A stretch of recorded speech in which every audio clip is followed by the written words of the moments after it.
Chapter 3. There was music from my neighbor's house through the summer nights. In his blue gardens men and girls came and went like moths among the whisperings and the champagne and the stars. At high tide in the afternoon I watched his guests diving from the tower of his raft, or taking the sun on the hot sand of his beach, while his two motor boats slit the waters of the Sound, drawing aquaplanes over cataracts of foam. On weekends his Rolls-Royce became an omnibus, bearing parties to and from the city between 9 in the morning and long past midnight, while his station wagon scampered like a brisk yellow bug to meet all trains.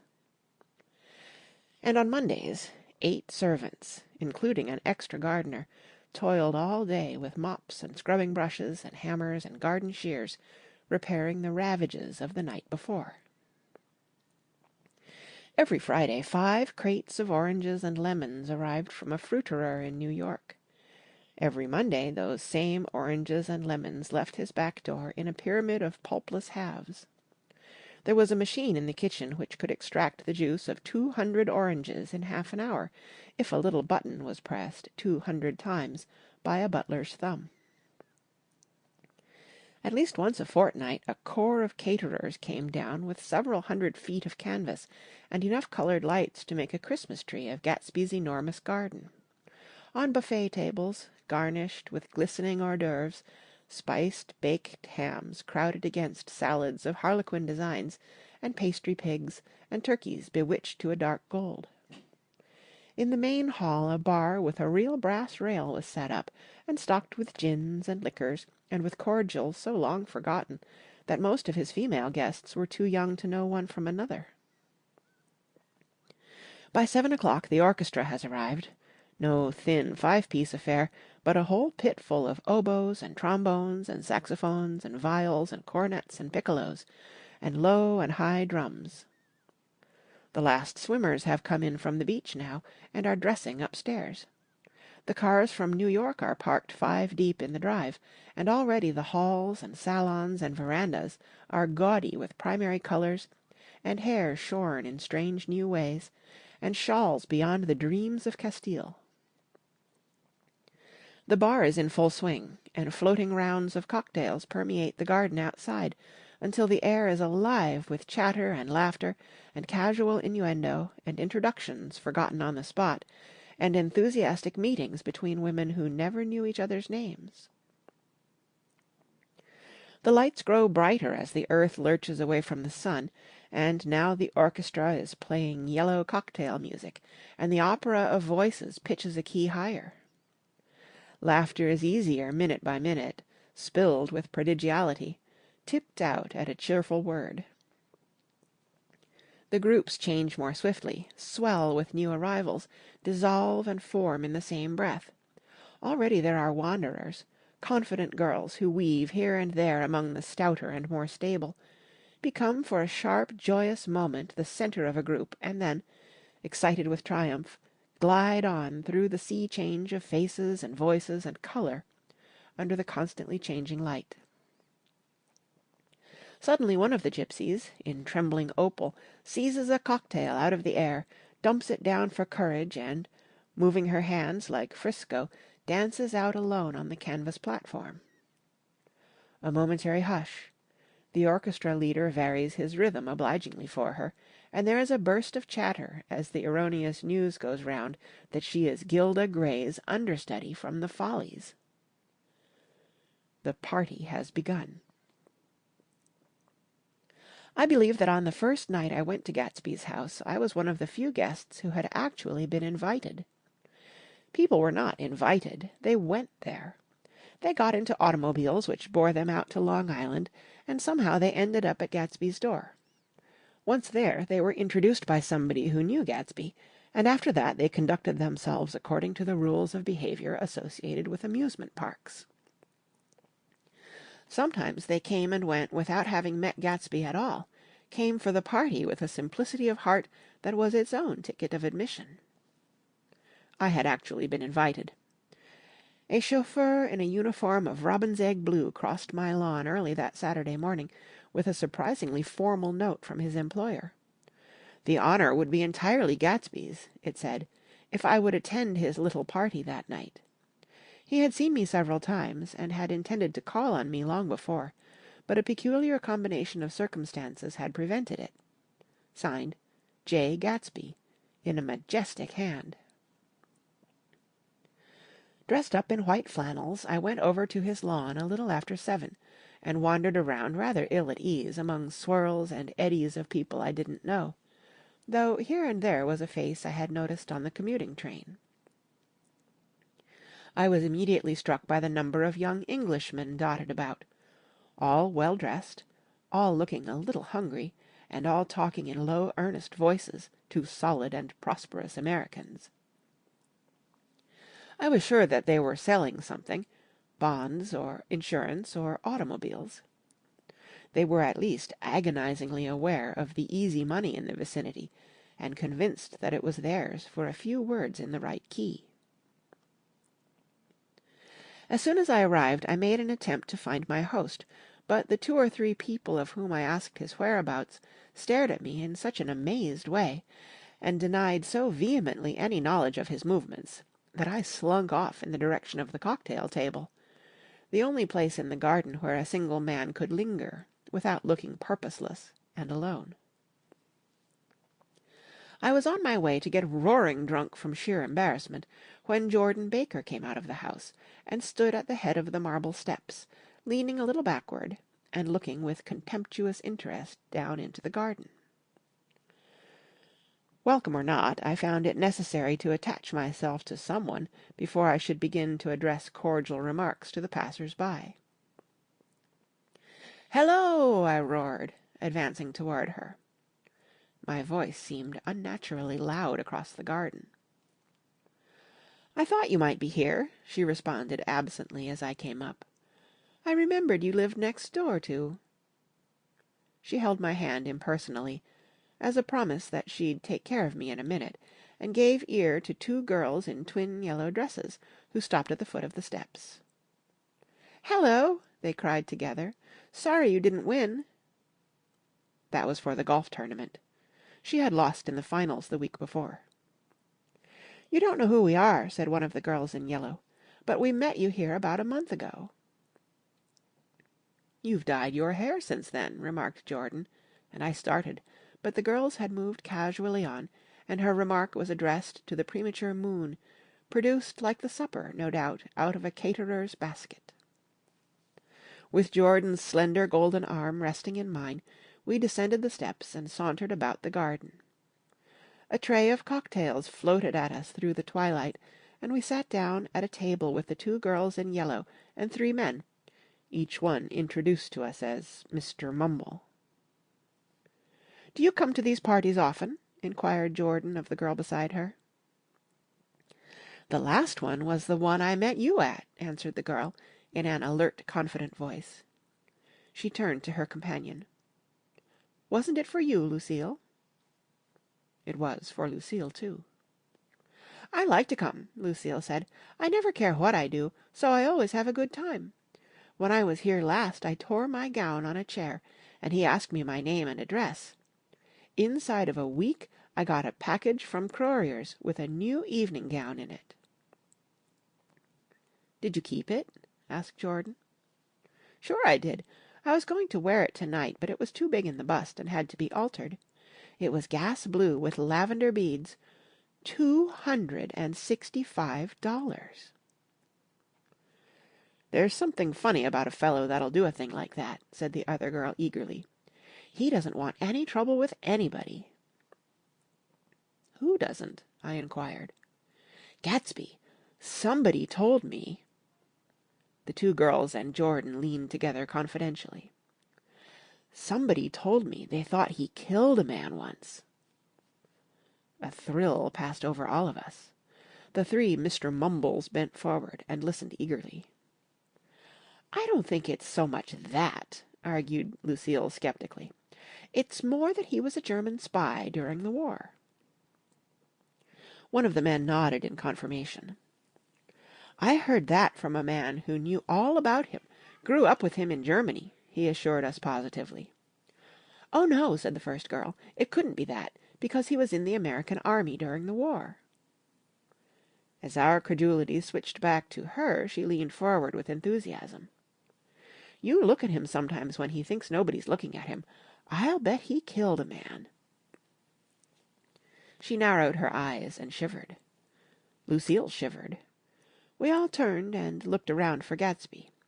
It was testimony to the romantic speculation he inspired that there were whispers about him from those who found little that it was necessary to whisper about in this world. The first supper, there would be another one after midnight, was now being served, and Jordan invited me to join her own party, who were spread around a table on the other side of the garden. There were 3 married couples, and Jordan's escort, a persistent undergraduate, given to violent innuendo, and obviously under the impression that sooner or later Jordan was going to yield him up her person to a greater or lesser degree.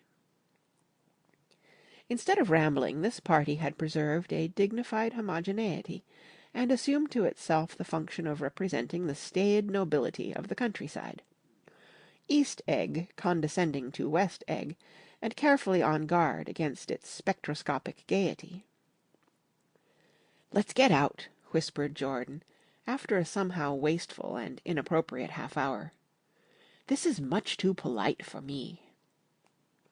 We got up, and she explained that we were going to find the host. I had never met him, she said, and it was making me uneasy. The undergraduate nodded in a cynical, melancholy way. The bar, where we glanced first, was crowded, but Gatsby was not there. She couldn't find him from the top of the steps, and he wasn't on the veranda. On a chance we tried an important-looking door, and walked into a high Gothic library, panelled with carved English oak, and probably transported complete from some ruin overseas. A stout, middle-aged man with enormous owl-eyed spectacles was sitting somewhat drunk on the edge of a great table, staring with unsteady concentration at the shelves of books. As we entered, he wheeled excitedly around and examined Jordan from head to foot. "What do you think?" he demanded impetuously. "About what?" He waved his hand toward the bookshelves. "About that. As a matter of fact, you needn't bother to ascertain. I ascertained. They're real." "The books?" He nodded. "Absolutely real. Have pages and everything. I thought they'd be a nice durable cardboard. Matter of fact, they're absolutely real. Pages and... Here, let me show you." Taking our skepticism for granted, he rushed to the bookcases, and returned with Volume 1 of the Stoddard Lectures. "See," he cried triumphantly, "it's a bona fide piece of printed matter. It fooled me. This fellow's a regular Belasco. It's a triumph. What thoroughness! What realism! Knew when to stop, too. Didn't cut the pages. But what do you want? What do you expect?" He snatched the book from me and replaced it hastily on its shelf, muttering that if one brick was removed, the whole library was liable to collapse. "Who brought you?" he demanded. "Or did you just come? I was brought. Most people were brought." Jordan looked at him alertly, cheerfully, without answering. "I was brought by a woman named Roosevelt," he continued. "Mrs. Claude Roosevelt. Do you know her? I met her somewhere last night. I've been drunk for about a week now, and I thought it might sober me up to sit in a library." "Has it?" "A little bit, I think. I can't tell yet. I've only been here an hour. Did I tell you about the books? They're real. They're—" "You told us." We shook hands with him gravely, and went back outdoors.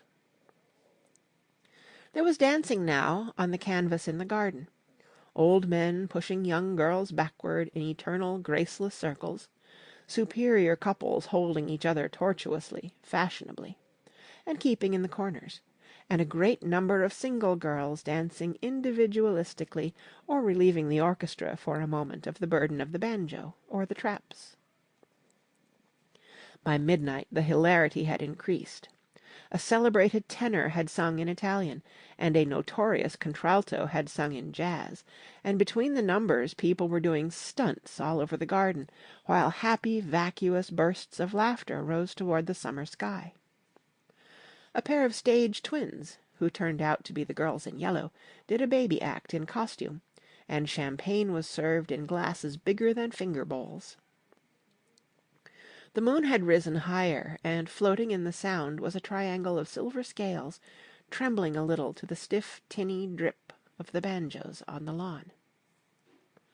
I was still with Jordan Baker. We were sitting at a table with a man of about my age and a rowdy little girl, who gave way upon the slightest provocation to uncontrollable laughter. I was enjoying myself now. I had taken 2 finger bowls of champagne, and the scene had changed before my eyes into something significant, elemental, and profound. At a lull in the entertainment, the man looked at me and smiled. "Your face is familiar," he said politely. "Weren't you in the 3rd Division during the war?" "Why, yes. I was in the 9th Machine Gun Battalion." "I was in the 7th Infantry until June, 1918. I knew I'd seen you somewhere before." We talked for a moment about some wet grey little villages in France. Evidently he lived in this vicinity, for he told me that he had just bought a hydroplane and was going to try it out in the morning. "Want to go with me, old sport? Just near the shore along the Sound." "What time?" "Any time that suits you best." It was on the tip of my tongue to ask his name when Jordan looked around and smiled. "Having a gay time now?" she inquired. "Much better." I turned again to my new acquaintance. "This is an unusual party for me.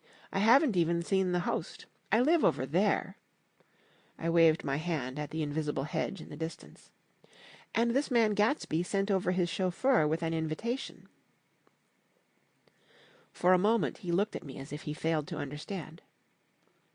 "I'm Gatsby," he said suddenly. "What?" I exclaimed. "Oh, I beg your pardon." "I thought you knew, old sport. I'm afraid I'm not a very good host." He smiled understandingly, much more than understandingly. It was one of those rare smiles with a quality of eternal reassurance in it that you may come across 4 or 5 times in life. It faced, or seemed to face, the whole external world for an instant, and then concentrated on you with an irresistible prejudice in your favour. It understood you just so far as you wanted to be understood, believed in you as you would like to believe in yourself, and assured you that it had precisely the impression of you that, at your best, you hoped to convey. Precisely at that point it vanished, and I was looking at an elegant young roughneck, a year or 2 over 30, whose elaborate formality of speech just missed being absurd. Some time before he introduced himself, I'd got a strong impression that he was picking his words with care. Almost at the moment when Mr. Gatsby identified himself, a butler hurried toward him with the information that Chicago was calling him on the wire. He excused himself with a small bow that included each of us in turn. "If you want anything, just ask for it, old sport," he urged me. "Excuse me, I will rejoin you later." When he was gone, I turned immediately to Jordan, constrained to assure her of my surprise. I had expected that Mr. Gatsby would be a florid and corpulent person in his middle years.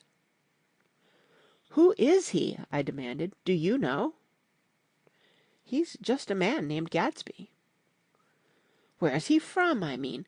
And what does he do?" "Now you're started on the subject," she answered with a wan smile. "Well, he told me once he was an Oxford man." A dim background started to take shape behind him, but at her next remark it faded away. "However, I don't believe it." "Why not?" "I don't know," she insisted. "I just don't think he went there." Something in her tone reminded me of the other girl's "I think he killed a man," and had the effect of stimulating my curiosity. I would have accepted without question the information that Gatsby sprang from the swamps of Louisiana or from the Lower East Side of New York.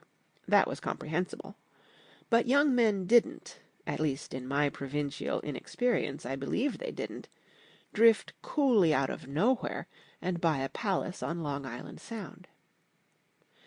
"Anyhow, he gives large parties," said Jordan, changing the subject with an urbane distaste for the concrete. "And I like large parties. They're so intimate. At small parties there isn't any privacy." There was the boom of a bass drum, and the voice of the orchestra leader rang out suddenly above the echolalia of the garden. "Ladies and gentlemen," he cried, "at the request of Mr. Gatsby we are going to play for you Mr. Vladimir Tostof's latest work, which attracted so much attention at Carnegie Hall last May. If you read the papers, you know there was a big sensation." He smiled with jovial condescension, and added, "Some sensation," whereupon everybody laughed. "The piece is known," he concluded lustily, "as Vladimir Tostof's Jazz History of the World." The nature of Mr. Tostof's composition eluded me, because just as it began my eyes fell on Gatsby, standing alone on the marble steps, and looking from one group to another with approving eyes. His tanned skin was drawn attractively tight on his face, and his short hair looked as though it were trimmed every day. I could see nothing sinister about him. I wondered if the fact that he was not drinking helped to set him off from his guests, for it seemed to me that he grew more correct as the fraternal hilarity increased. When the jazz history of the world was over, girls were putting their heads on men's shoulders in a puppyish convivial way. Girls were swooning backward playfully into men's arms, even into groups, knowing that someone would arrest their falls. But no one swooned backward on Gatsby, and no French bob touched Gatsby's shoulder, and no singing quartets were formed with Gatsby's head for one link. "I beg your pardon."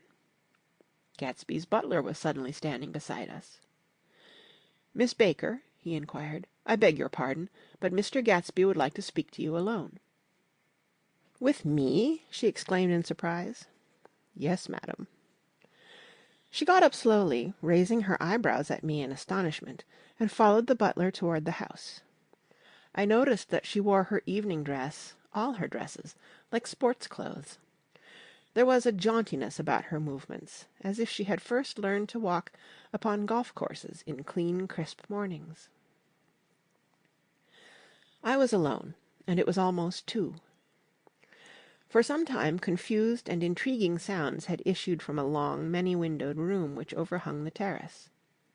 Eluding Jordan's undergraduate, who was now engaged in an obstetrical conversation with 2 chorus girls, and who implored me to join him, I went inside. The large room was full of people. One of the girls in yellow was playing the piano, and beside her stood a tall, red-haired young lady from a famous chorus, engaged in song. She had drunk a quantity of champagne, and during the course of her song she had decided, ineptly, that everything was very, very sad. She was not only singing, she was weeping too. Whenever there was a pause in the song, she filled it with gasping, broken sobs, and then took up the lyric again in a quavering soprano. The tears coursed down her cheeks, not freely, however, for when they came into contact with her heavily beaded eyelashes, they assumed an inky color, and pursued the rest of their way in slow, black rivulets.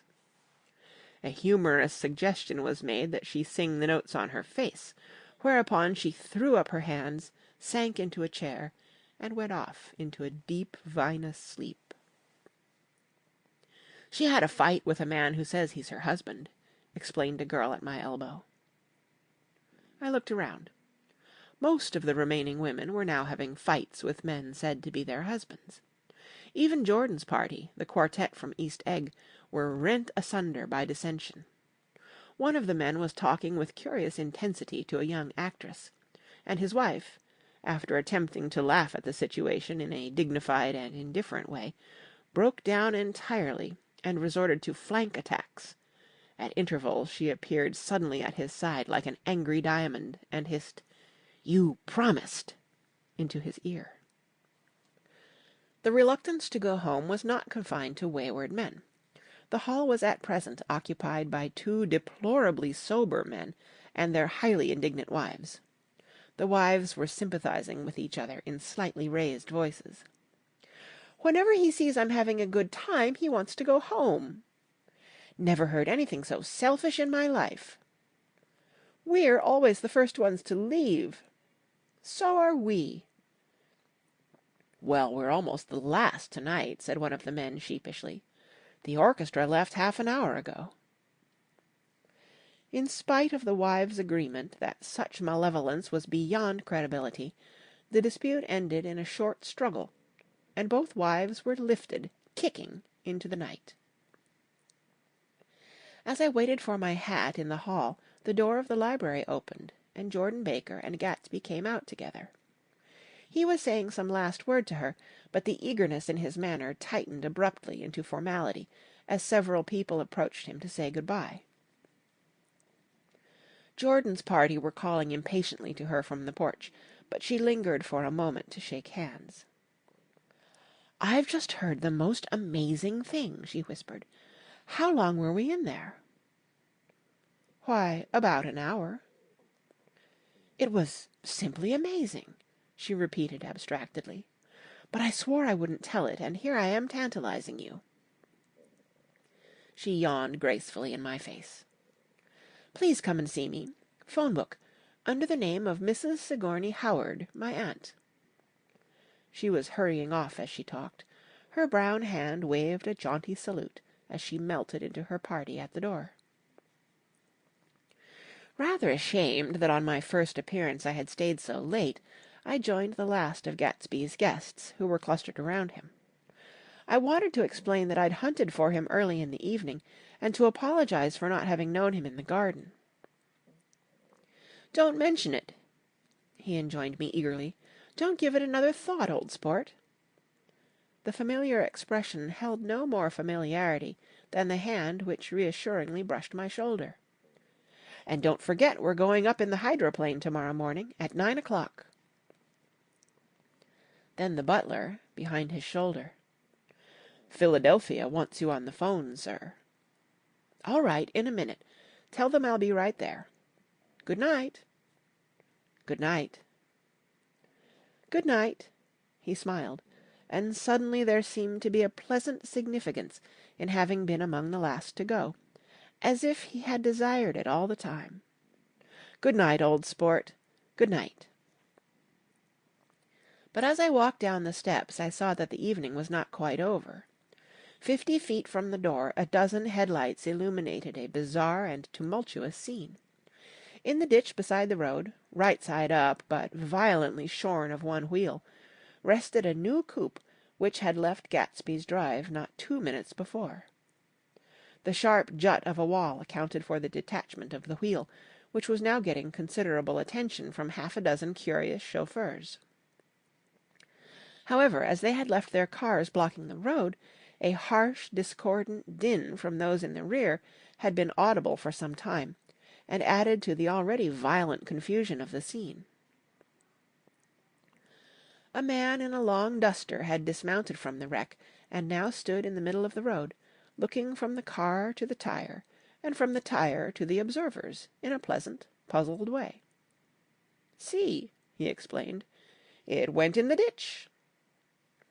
The fact was infinitely astonishing to him, and I recognized first the unusual quality of wonder, and then the man. It was the late patron of Gatsby's library. "How did it happen?" He shrugged his shoulders. "I know nothing whatever about mechanics," he said decisively. "But how did it happen? Did you run into the wall?" "Don't ask me," said Owl Eyes, washing his hands of the whole matter. "I know very little about driving, next to nothing. It happened, and that's all I know." "Well, if you're a poor driver, you oughtn't to try driving at night." "But I wasn't even trying," he explained indignantly. "I wasn't even trying." An awed hush fell upon the bystanders. "Do you want to commit suicide? You're lucky it was just a wheel. A bad driver, and not even trying." "You don't understand," explained the criminal. "I wasn't driving. There's another man in the car." The shock that followed this declaration found voice in a sustained "Ah!" as the door of the coupe swung slowly open.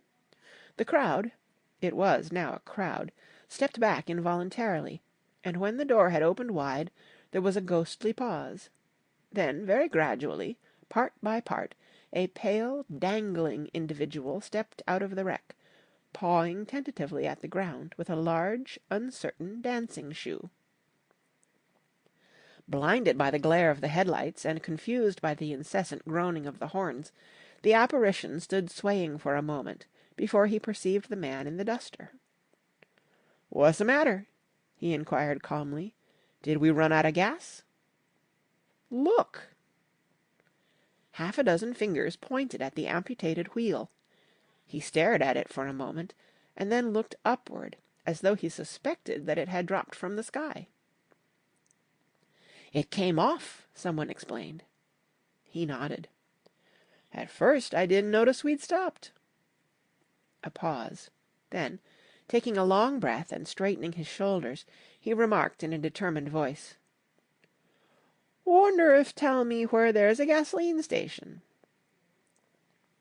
At least a dozen men, some of them little better off than he was, explained to him that wheel and car were no longer joined by any physical bond.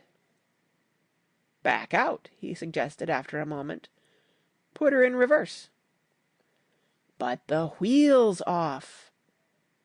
He hesitated. "No harm in trying," he said. The caterwauling horns had reached a crescendo, and I turned away and cut across the lawn toward home. I glanced back once. A wafer of a moon was shining over Gatsby's house, making the night fine as before, and surviving the laughter and the sound of his still glowing garden. A sudden emptiness seemed to flow now from the windows and the great doors, endowing with complete isolation the figure of the host, who stood on the porch, his hand up in a formal gesture of farewell. Reading over what I have written so far, I see I have given the impression that the events of 3 nights several weeks apart were all that absorbed me. On the contrary, they were merely casual events in a crowded summer, and until much later they absorbed me infinitely less than my personal affairs. Most of the time I worked. In the early morning the sun threw my shadow westward as I hurried down the white chasms of lower New York to the Probity Trust. I knew the other clerks and young bond salesmen by their first names, and lunched with them in dark, crowded restaurants on little pig sausages and mashed potatoes and coffee. I even had a short affair with a girl who lived in Jersey City and worked in the accounting department. But her brother began throwing mean looks in my direction, so when she went on her vacation in July, I let it blow quietly away. I took dinner usually at the Yale Club. For some reason it was the gloomiest event of my day, and then I went upstairs to the library and studied investments and securities for a conscientious hour. There were generally a few rioters around, but they never came into the library, so it was a good place to work. After that, if the night was mellow, I strolled down Madison Avenue past the old Murray Hill Hotel and over 33rd Street to the Pennsylvania Station. I began to like New York, the racy, adventurous feel of it at night, and the satisfaction that the constant flicker of men and women and machines gives to the restless eye. I liked to walk up Fifth Avenue and pick out romantic women from the crowd, and imagine that in a few minutes I was going to enter into their lives, and no one would ever know or disapprove. Sometimes in my mind I followed them to their apartments on the corners of hidden streets, and they turned and smiled back at me before they faded through a door into warm darkness.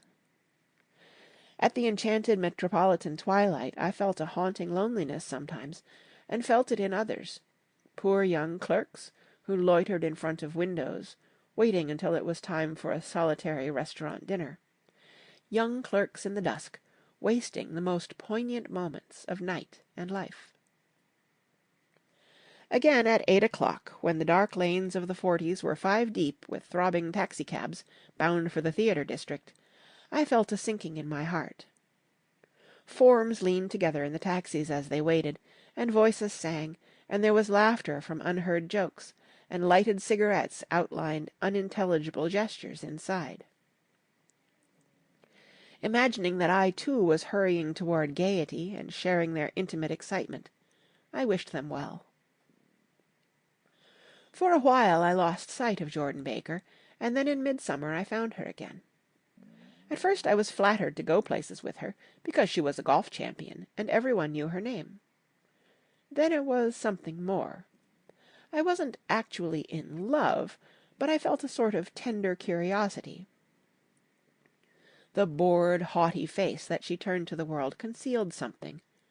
Most affectations conceal something eventually, even though they don't in the beginning. And one day I found what it was. When we were on a house party together up in Warwick, she left a borrowed car out in the rain with the top down, and then lied about it. And suddenly I remembered the story about her that had eluded me that night at Daisy's. At her first big golf tournament there was a row that nearly reached the newspapers, a suggestion that she had moved her ball from a bad lie in the semi-final round. The thing approached the proportions of a scandal, then died away. A caddy retracted his statement, and the only other witness admitted that he might have been mistaken. The incident and the name had remained together in my mind.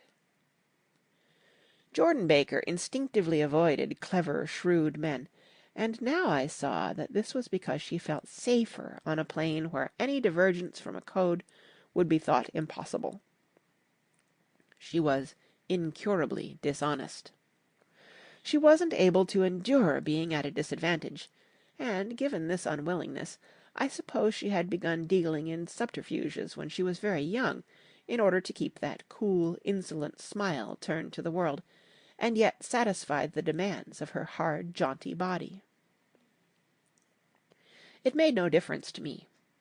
Dishonesty in a woman is a thing you never blame deeply. I was casually sorry, and then I forgot. It was on that same house party that we had a curious conversation about driving a car. It started because she passed so close to some workmen that our fender flicked a button on one man's coat. "You're a rotten driver," I protested. "Either you ought to be more careful, or you oughtn't to drive at all." "I am careful." "No, you're not." "Well, other people are," she said lightly. "What's that got to do with it?" "They'll keep out of my way," she insisted. "It takes two to make an accident." "Suppose you met somebody just as careless as yourself." "I hope I never will," she answered. "I hate careless people. That's why I like you." Her grey, sun-strained eyes stared straight ahead, but she had deliberately shifted our relations, and for a moment I thought I loved her. But I am slow-thinking and full of interior rules that act as brakes on my desires, and I knew that first I had to get myself definitely out of that tangle back home. I'd been writing letters once a week and signing them "Love, Nick," and all I could think of was how, when that certain girl played tennis, a faint moustache of perspiration appeared on her upper lip. Nevertheless, there was a vague understanding that had to be tactfully broken off before I was free. Everyone suspects himself of at least one of the cardinal virtues, and this is mine. I am one of the few honest people that I have ever known. End of chapter 3.